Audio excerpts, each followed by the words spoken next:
how do you feel today បងប្អូន how do you feel today អញ្ចឹង clear ថា how do you feel today នេះគឺយើងប្រែថាថ្ងៃនេះអ្នកមានអារម្មណ៍យ៉ាងម៉េចដែរណាបងប្អូនយើងសួរពីអារម្មណ៍គេថាគេ sad ថាគេកាត់ទុកក្រៀមក្រំឬក៏សប្បាយចិត្តឬក៏មិនសប្បាយចិត្តនៅក្នុងថ្ងៃនេះណាគឺយើងអាចសួរជាអង់គ្លេសបានថា how do you feel today បងប្អូន how do you feel today ថ្ងៃនេះអ្នកមានអារម្មណ៍យ៉ាងម៉េចដែរបើរបៀបអានបានគឺ how do you feel today បងប្អូន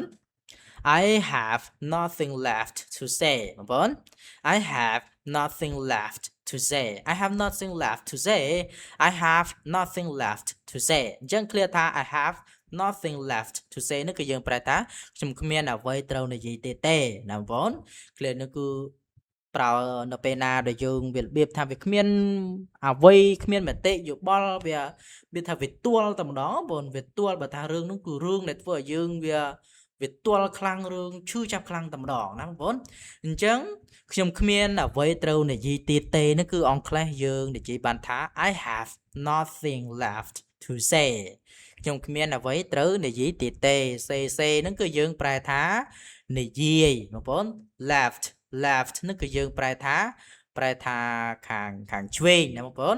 and nothing ហ្នឹងគឺប្រែថាអត់មានឬក៏គ្មាន have ហ្នឹងគឺប្រែថាមាន I ហ្នឹងគឺប្រែថាខ្ញុំអញ្ចឹងគឺថា I have nothing left to say ហ្នឹងគឺយើងប្រែថាខ្ញុំគ្មានអ្វីត្រូវនិយាយទៀតទេ time flies so fast បងប្អូន time flies so fast time flies so fast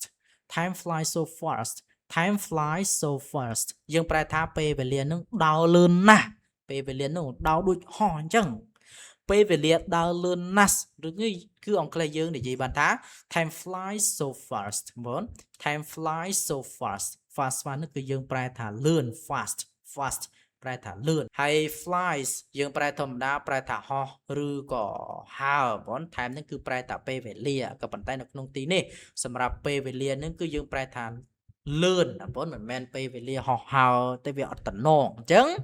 clear នេះ time flies so fast គឺយើងប្រែថាពេលវេលាដើរលឿនណាស់ណាបងប្អូនពេលវេលាដើរលឿនណាស់គឺអង់គ្លេសយើងនិយាយបានថា time flies so fast បងប្អូន I will be there in 10 minutes បងប្អូន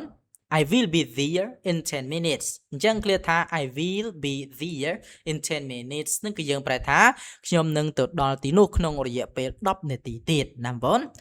ខ្ញុំនឹងទៅដល់ទីនោះក្នុងរយៈពេល10នាទីទៀតនឹងគឺអង់គ្លេសយើងប្រើបានថា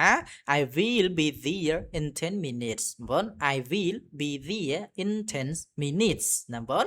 ខ្ញុំនឹងទៅដល់ទីនោះក្នុងរយៈពេល10នាទីទៀត minutes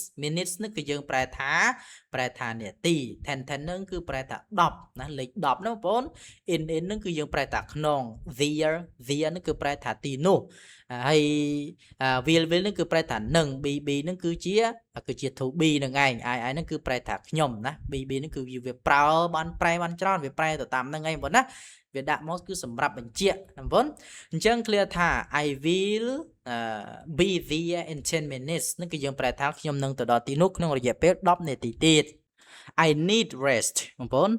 I need rest មករបៀបអានខាងក្រោមបានគឺ I need rest ខ្ញុំត្រូវការសម្រាកបងអញ្ចឹង clear ថាខ្ញុំត្រូវការសម្រាកគឺអង់គ្លេសយើងនិយាយថា I need rest I នឹងគឺប្រែថាខ្ញុំ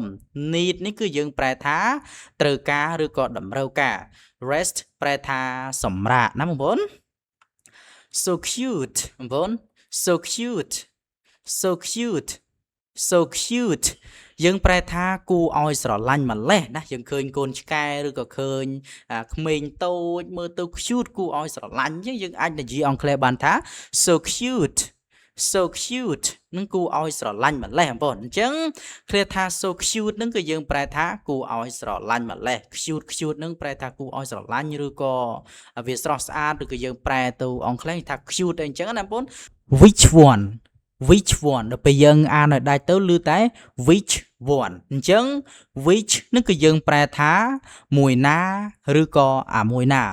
one នឹងគឺយើងប្រែថាមួយឬក៏លេខ1អញ្ចឹងណាបងប្អូនអញ្ចឹង clear នេះទាំងពីរពាក្យ which one នឹងគឺយើងប្រែថាមួយណាដែរយើងប្រើប្រាស់វាគឺសម្រាប់